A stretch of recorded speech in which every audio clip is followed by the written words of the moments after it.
नमस्कार मेरे प्यारे सभी साथियों। आइए एनटीपीसी के बारे में, उसकी एग्जाम की डेट क्या हो सकती है, कुछ अंदाजे मेरे पास है। कुछ चीजें ऐसी जिनके आधार पर मैं आपको एक डेट का अंदाजा बताने वाला हूं और हो सकता है कि वो अंदाजा सही निकले। सबसे पहली बात तो भाई, आप एग्जाम डेट के बारे में आपने इतनी सारी वीडियोस देख लिया, इस ऐसी वीडियोस को देखते देखते आप इस वीडियो पे भी आ चुके हो। लेकिन जो भी मैं बात करूंगा, लॉजिकली बात करूंगा, आपको एक भाई वाली सलाह दूंगा। उन सारे पॉइंटों को आप समझना।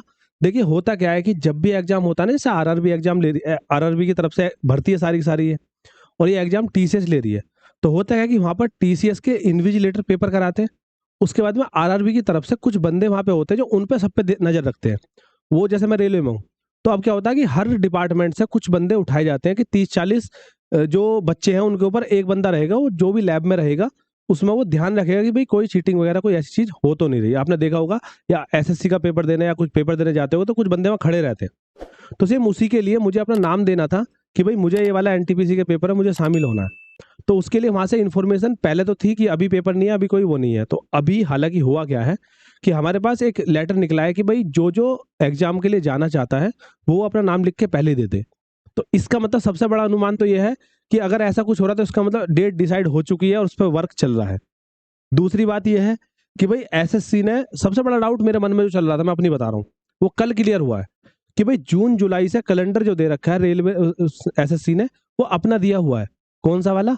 जो कि एसएससी सीजीएल का एग्जाम है, सिलेक्शन पोस्ट का एग्जाम था, सीपीओ का, सीएचएसएल का, ये सारे एग्जाम लगातार होने थे। और आपको पता है कि बच्चे ठीक ठाक फॉर्म भरते हैं।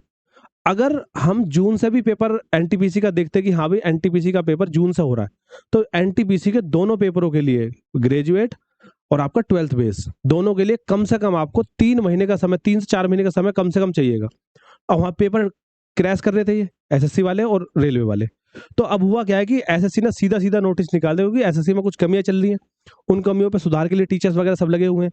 तो इसी को देखते हुए इन्होंने क्या करा है कि अपना जो कैलेंडर था उसको कैंसिल कर दिया, उसको रीशेड्यूल करके अब बताएंगे वो।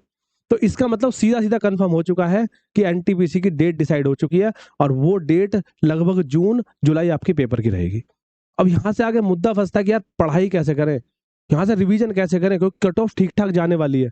तो इन सब चीजों के लिए आप, सबसे बड़ी बात मैं अपनी तरफ से बता रहा हूँ, देखो मैंने एक क्लास शुरू कर रखी है ज्ञान बैच के अंदर, जो कि आपका फ्री ऑफ कॉस्ट इसी चैनल पर चल रही है। आप प्लेलिस्ट में जाना, उसमें ज्ञान बैच मैथ करके, ज्ञान बैच साइंस करके, ज्ञान बैच जीके करके, ये आपकी सारी की सारी प्लेलिस्ट है। बाकी मैराथन प्लस रिवीजन जैसी डेट आएगी ऐसी हम कर देंगे। मैं मैथ की 20 से ऊपर वीडियो करा चुका हूँ, उसमें average, time and work, pipe टंकी, अलजेब्रा चल रहा है इस समय आपका। तो अलजेब्रा, क्वाड्रेटिक इक्वेशन से बहुत ज्यादा क्वेश्चन पूछे गए, तो उन सब चीजों पे हम लोग काम कर रहे हैं और बच्चे पढ़ाई भी कर रहे हैं। जो बच्चे पढ़ रहे हैं उनके लिए बहुत बहुत धन्यवाद। लेकिन जो बच्चे अब जुड़ना चाह रहे हैं वो अपना थोड़ा सा टाइम दे और अपना पढ़ के देखें भी कैसा आपको लग रहा है। इनकी पीडीएफ वगैरह आपको पिनाका एकेडमी ऑफिशियल टेलीग्राम पे मिल रही है। ठीक है। अगर मैं बात करूं, आपको सिंपली पता है कि वैकेंसी 11,558 थी। उसमें आपको पता है CBT 1 CBT 2 एग्जाम दो होने हैं।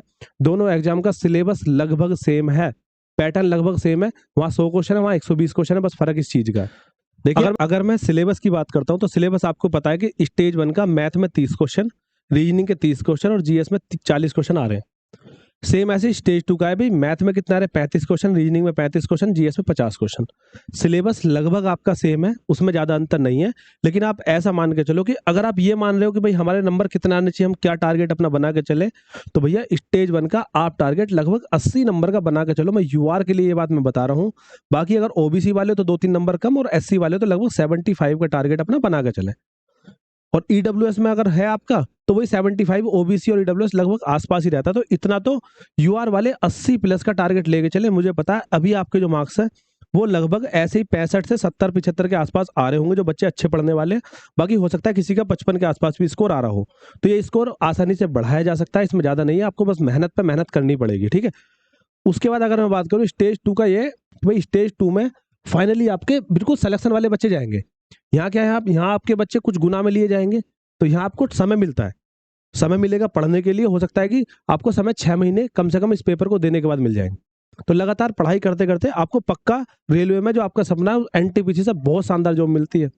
ग्रुप डी और एनटीपीसी में 10 साल का अंतर होता है, 10 साल के प्रमोशन का अंतर होता है, सैलरी का बहुत ज्यादा अंतर होता है। तो आपको मेहनत जब भी करनी तो आप क्यों पीछे हट रहे हो? सेम उसी चीज को मैं बता रहा हूँ। देखो जीके को लेकर अगर मैं थोड़ी सी बातचीत करूं, तो जीके के मैंने पूरा का पूरा निचोड़ लिखा हुआ है आपके सामने। भैया 10 से 11 क्वेश्चन स्टैटिक जीके के, 9 से 10 क्वेश्चन साइंस के, और आपके लगभग करंट अफेयर के 5 से 6 क्वेश्चन। आधे से ज्यादा सिलेबस तो यही हो जाता है। तो क्यों ना इन्हीं चीज़ों पे पहले फोकस कर ले जाए, फिर अलग अलग पॉइंटों पे अपना काम कर लो। अच्छे क्वेश्चन बन रहे हैं आजकल। अगर मैं थोड़ा सा और बात करूं, ज्ञान बैच में सीधा सीधा वही है भाई, इन सब चीज़ों को एनालाइज करके सारे प्रीवियस ईयर उठा के उन सब का निचोड़ करके आगे क्या आ सकता है वो सब आपको दिया जा रहा है। आगे चल के अगर आप हमारा सपोर्ट करोगे तो हम हो सकता है कि आपको जो पेड कोर्स में नहीं मिल रहा, हम उस पर और ज़्यादा मेहनत करेंगे। पेपर की डेट जैसी अनाउंस होती है, आपका स्टेटस जारी होगा, फिर समय लगेगा, तो आपके 1.5 महीने डेट बताने से भी आपको मिलेंगे। और प्लस अभी आपका समय है, तो अभी 60 से 70 दिन का जो समय है ना, हम चाहे तो इसमें कुछ भी कर सकते हैं। अगर कोई बच्चा ये चाह रहा हो कि भैया मैं स्टार्टिंग करी है, मैंने अभी थोड़ा सा पढ़ा है, ज़्यादा नहीं पढ़ा, मैंने फॉर्म भर रखा है, क्या करूं, तो भाई यहाँ से मेहनत पे मेहनत करते रहो, सिलेक्शन हो जाएगा। बाकी कुछ हेल्प हमसे चाहिएगी, इसीलिए मैंने फ्री बैच शुरू कर रखा है। मैं आपके बिल्कुल साथ हूँ। जो भी आपका डाउट है, जैसा भी डाउट है, आप मुझे कमेंट बॉक्स में बिल्कुल बताइए। और वीडियो को लाइक शेयर तो बिल्कुल बिना कहीं कर दिया करो, इसमें मुझे बार बार कहने की जरूरत ना पड़नी चाहिए। बाकी आपको किस तरह का सपोर्ट मेरे से चाहिएगा, टेस्ट सीरीज चाहिए, कुछ भी चाहिए, मैं अभी तो फिलहाल में कुछ पेड कोर्स दे ही नहीं रहा, सब कुछ फ्री में ही करा रहा हूँ। जो भी मेरी टीम से बनेगा, जो भी मुझसे बनेगा, मैं आपके लिए तैयार हूँ। बस आप बताते रहिए कमेंट बॉक्स में एक बार। और बाकी मिलते हैं आपसे अगली क्लास में। जय हिंद सभी को।